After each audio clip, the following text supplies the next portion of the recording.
Hello friends, मैं सुप्रिया तिवारी आप सभी का इस चैनल पर स्वागत करती हूँ। आप लोगों ने जो हमारे पिछले चैनल को इतना प्यार और स्नेह दिया है उसके लिए मैं आप सभी को धन्यवाद कहती हूँ कि कुछ लोगों ने तो बहुत अच्छे कमेंट किए, कुछ ने तो बहुत ज़्यादा ही अच्छे कमेंट्स किए हैं, उसके लिए भी आप सभी को धन्यवाद। वो कहा जाता है ना कि हिम्मत मत हारना मेरे दोस्त, आपको कामयाब होकर दिखाना है। इन्हीं बातों के साथ चलिए आज हमें पढ़ना है प्रश्नावली 6.3 जिसमें कुछ इंपॉर्टेंट प्रमेय हैं, उसने भी हमें कवर करना है। उनको पढ़ने के बाद हम प्रश्नावली पे जाएंगे। तो चलिए प्रमेय 6.3 हमें दिया गया है। क्या दिया गया है?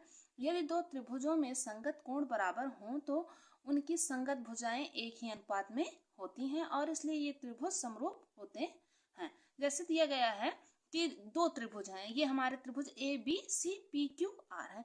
यदि इनकी संगत भुजाएं, इनके संगत कोण, कोण ए कोण बी कोण सी, कोण ए के संगत कोण पी, कोण ए बराबर कोण पी, कोण बी बराबर कोण क्यू और कोण सी बराबर कोण आर के है। अगर कोण आपस में एक दूसरे के बराबर हैं तो इनकी जो भुजाओं का अनुपात होगा, ये भुजाओं का अनुपात, इस भुजा का अनुपात इसके बराबर, इस भुजा का अनुपात इसके बराबर, इस भुजा का अनुपात इसके बराबर होगा। तो अगर ऐसा हुआ कि कोण बराबर है तो उनकी भुजाओं का अनुपात बराबर होगा। तो क्या होगा? ये उपरोक्त कसौटी को दो त्रिभुजों की समरूपता की कोण कोण कोण कसौटी कहा जाता है। ये किस कसौटी से समरूप हुए, उसकी क्या कसौटी थी, क्या इसके नियम थे, ये कोण कोण कोण की वजह से ये समरूप हुए हैं। जैसे ये कोण इसके बराबर, ये कोण इसके बराबर, तो यहाँ पे एंगल एंगल एंगल कोण कोण कोण समरूपता कसौटी यहाँ पर लगी। अब उसके बाद इसी प्रकार आगे चलते हैं। क्या है? प्रमेय 6.4। इसमें क्या दिया गया है? यदि दो त्रिभुजों में एक त्रिभुज की भुजाएं, एक त्रिभुज की, जैसे ये दो त्रिभुज हैं, इसकी एक त्रिभुज की भुजा, ये भुजा इसके बराबर, ये भुजा इसके बराबर, ये भुजा इसके बराबर है, तो अगर भुजाओं का अनुपात बराबर है तो इनके कोणों का भी अनुपात बराबर होगा। कोण अनुपात नहीं, कोण इनके बराबर होंगे। कोण ए कोण एल के बराबर। ये सेम तीन वाले का सेम उल्टा। इसमें कहा गया था कि कोण बराबर है तो इनकी भुजाओं का अनुपात बराबर होगा। इसमें कहा गया अगर भुजाओं का अनुपात बराबर है तो इनके कोण भी आपस में बराबर होंगे। वहां पे एंगल एंगल हो गया था, कोण कोण हो गया था। अब यहाँ पे क्या हो जाएगा? कौन सी कसौटी होगी समरूपता की? साइड साइड साइड, मतलब भुजा भुजा भुजा कसौटी होगी। यस यस का मतलब साइड साइड साइड, और यहाँ पे ए का मतलब एंगल एंगल एंगल। इंग्लिश में कोण को एंगल कहते हैं और भुजा को साइड कहते हैं। और क्या कहते हैं? समरूपता को का चिन्ह क्या होता है? इसको हम इस चिन्ह के द्वारा डिनोट करते हैं। जहाँ पे भी समरूप दिखाना है हम इस चिन्ह का प्रयोग कर लेंगे। अब इसके बाद ये हमारा हो गया दो प्रमेय, हमारी 6.3 6.4 हो गई। उसके बाद हमारी प्रमेय आ गई 6.5। प्रमेय 6.5 क्या कहती है? यदि एक त्रिभुज का एक कोण, एक त्रिभुज का एक कोण और दूसरे त्रिभुज का एक कोण, दोनों त्रिभुजों के एक एक कोण बराबर हैं तो इन कोणों को अंतर्गत करने वाली भुजाएं, कि जैसे ये कोण और ये कोण बराबर है तो ये भुजा और ये भुजा, इन दोनों, इस कोण को बनाने वाली भुजा, दोनों भुजाएं, इस कोण को बनाने वाली दोनों भुजाएं एक ही अनुपात में होंगी। इस भुजा का अनुपात इस भुजा के बराबर, इस भुजा का इस भुजा का, दोनों भुजाओं का अनुपात आपस में बराबर होगा। तो जैसे कोण ए बराबर कोण क्यू और A B upon P Q, A B upon P Q equal to B C upon Q R, ये बराबर होंगे। तो यहाँ पे क्या हो जाएगा? भुजा कोण भुजा, साइड एंगल साइड की कसौटी से ये त्रिभुज हमारे क्या हो जाएंगे? समरूप हो जाएंगे।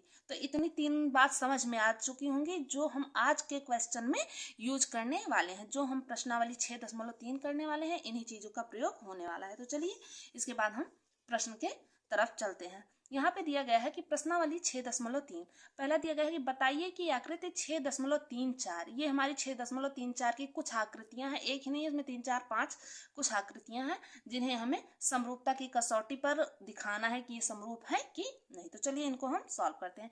यहाँ पे हमें दो त्रिभुज दे दिया गया है A B C P Q R. अब ये तो सिंपल सा है। यहाँ पे देखिए, चलिए क्या करते हैं कि हम यहाँ पे लिखते हैं त्रिभुज ए बी सी व त्रिभुज पी क्यू आर में, त्रिभुज एबीसी और त्रिभुज पी क्यू आर में हम क्या देख रहे हैं कि जो हमारा कोण ए और कोण पी, ये भी 60 है, ये भी 60 है। देख रहे हैं कोण ए बराबर कोण P इक्वल किसके है, 60 के है। और फिर यहाँ पे देख रहे हैं कोण B इक्वल टू कोण Q किसके इक्वल है, 80 के इक्वल है। और कोण C इक्वल कोण R ये किसके इक्वल है, 40 के बराबर। हम देख रहे हैं कि तीनों कोण आपस में बराबर हैं। तो हमारी जैसे 6.3 वाली प्रमेय पहली ही प्रमेय थी कि जब तीनों कोण आपस में बराबर होंगे तो इनकी भुजाओं का भी अनुपात भी बराबर होगा। तो यहाँ पे हम क्या लगा देंगे, एंगल एंगल एंगल की कसौटी थे। अतः अतः अतः कोण कोण कोण या एंगल एंगल एंगल कसौटी कसौटी कसौटी से कौन सी कसौटी, एंगल एंगल कोण कोण कोण कसौटी से त्रिभुज ए बी सी व त्रिभुज पी क्यू आर क्या है, समरूप है। क्या हमें दिखाना है, समरूप दिखाना है, समरूप है। इसे हम और लिख सकते हैं कि ऐसे भी लिख सकते हैं इसको चिन्ह के फॉर्म में, ए बी सी समरूप का चिन्ह लगा के त्रिभुज पी क्यू आर, ऐसे भी हम डिनोट कर सकते हैं। आशा करती हूँ कि ये क्वेश्चन समझ में आ गया होगा।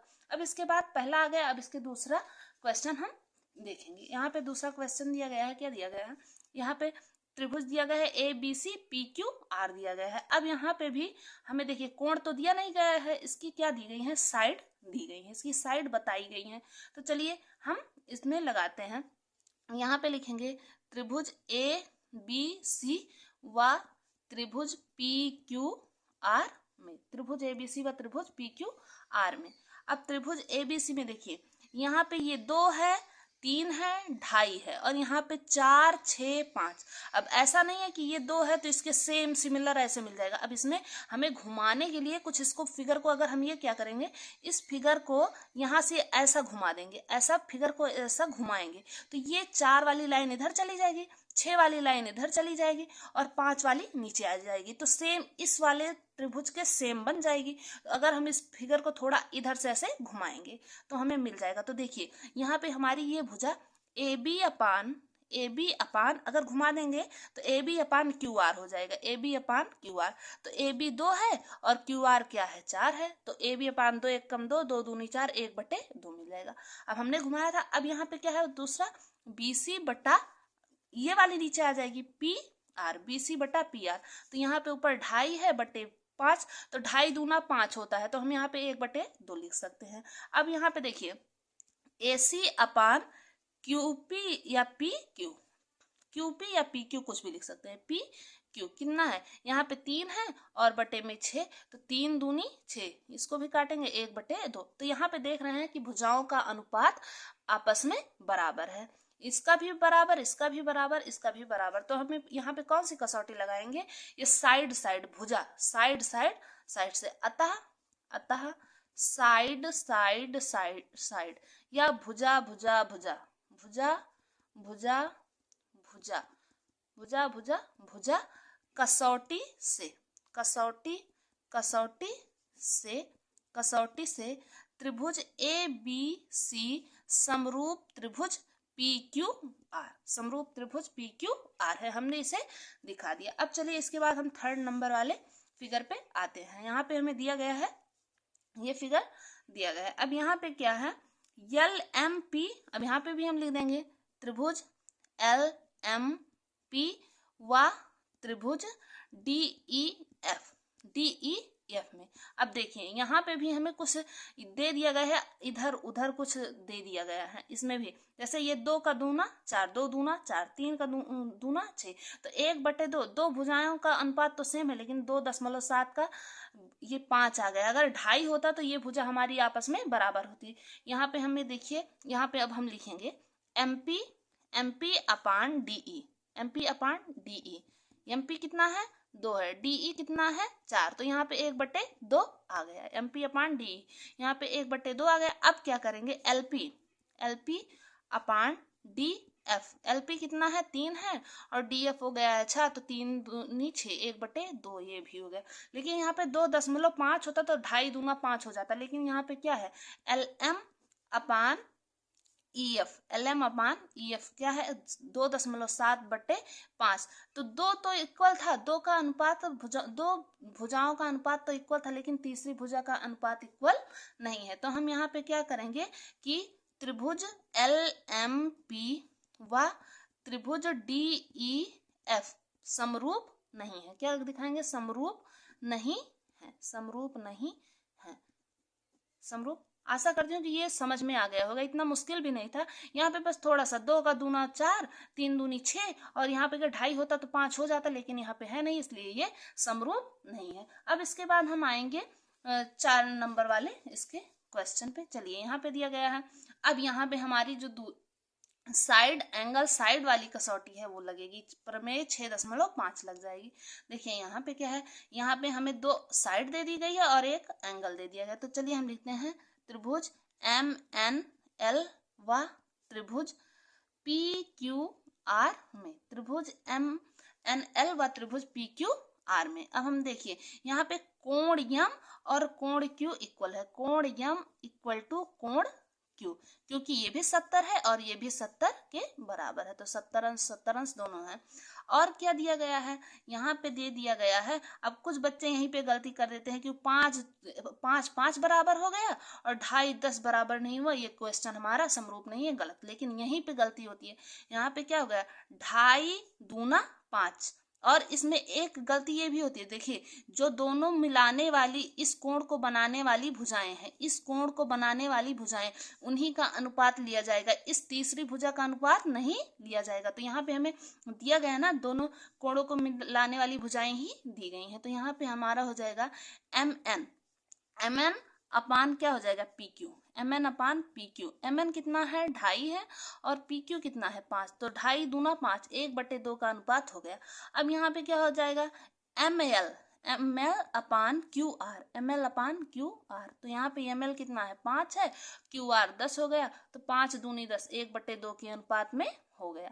यहीं पे गलती होती है थोड़ी सी कि 5 को 5 के बराबर कर देंगे, 2.5 को 10 के बराबर नहीं, लेकिन हमें इन्हीं दोनों भुजाओं को देखना है। अगर हम इस 70 को ऐसे कर देंगे, इसको ऐसे उठा के, ऐसे यहाँ से इसको 70 को उठा के इस वाले नोक को पकड़ के ऐसे कर देंगे, तो P नीचे आ जाएगा और ये वाला ऊपर चला जाएगा, तो 2.5 5 बराबर हो जाएगा, 5 10।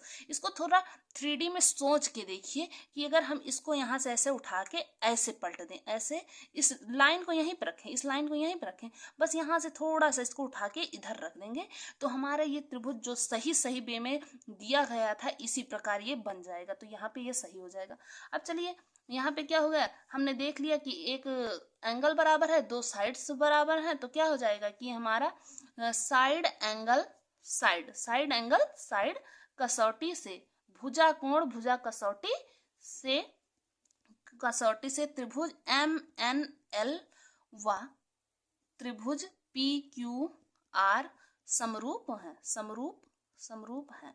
या हम इसको ऐसे भी लिख सकते हैं, त्रिभुज MNL समरूप त्रिभुज PQR।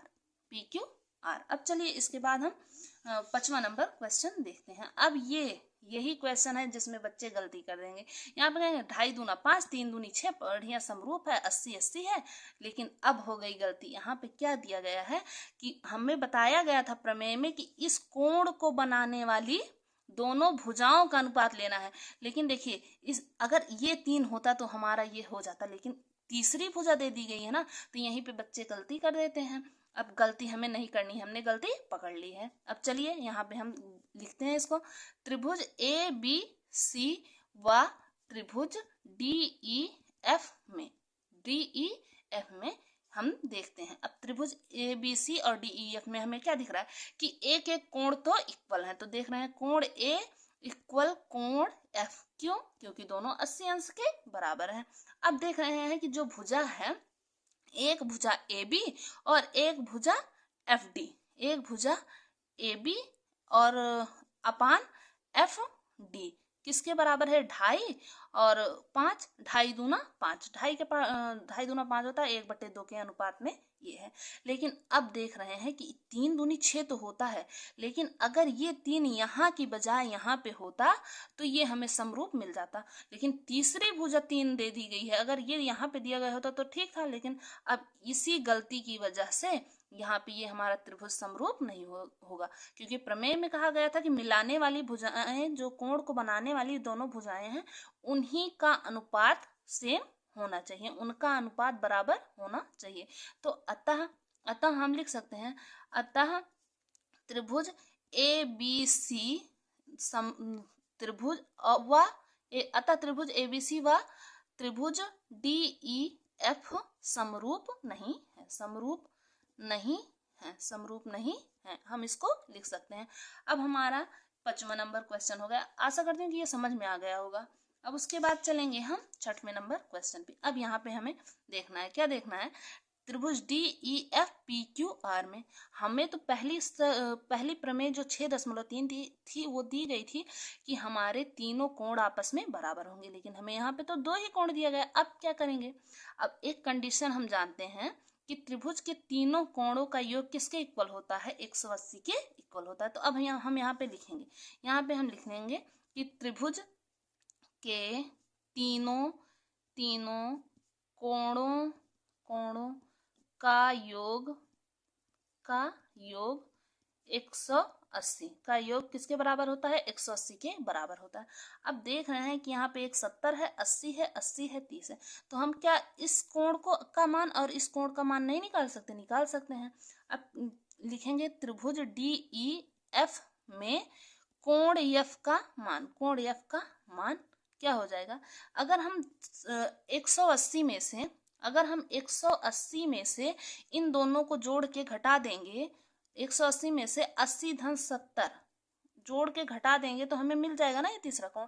तो 180 में से इसको दोनों जोड़ेंगे, घटाएंगे तो हमें कितना मिल जाएगा, 30 मिल जाएगा। कितना मिल जाएगा, 30 मिल जाएगा। अब क्या करेंगे, उसी प्रकार त्रिभुज पी क्यू आर में कोण पी का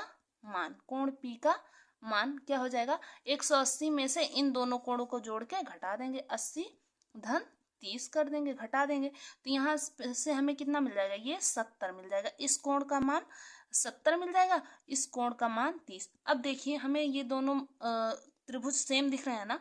अब दोनों त्रिभुज हमें सेम दिख रहे हैं, ये भी 70, ये भी 70, ये 80, ये 80, ये 30, ये 30, ऐसे भी क्वेश्चन आते हैं। अब यहाँ पे हम देख रहे हैं कि तीनों कोणों आपस में बराबर है। तो यहाँ पे लिख देंगे कोण डी इक्वल टू कोण पी और कोण ई इक्वल टू कोण क्यू, और लिख देंगे कोण एफ इक्वल टू कोण आर। अतः क्या है, एंगल कोण एंगल कसौटी से त्रिभुज समरूप हैं। तो इसको हम ऐसे भी लिख सकते हैं, त्रिभुज डी ई एफ समरूप त्रिभुज पी क्यू आर। हमारा क्वेश्चन हो गया प्रूफ। आशा करती हूँ कि आपको इतने क्वेश्चन समझ में आ गए होंगे। यदि आपको क्वेश्चन समझ में आए तो प्लीज हमारे इस चैनल को लाइक, सब्सक्राइब और शेयर अवश्य करें। धन्यवाद।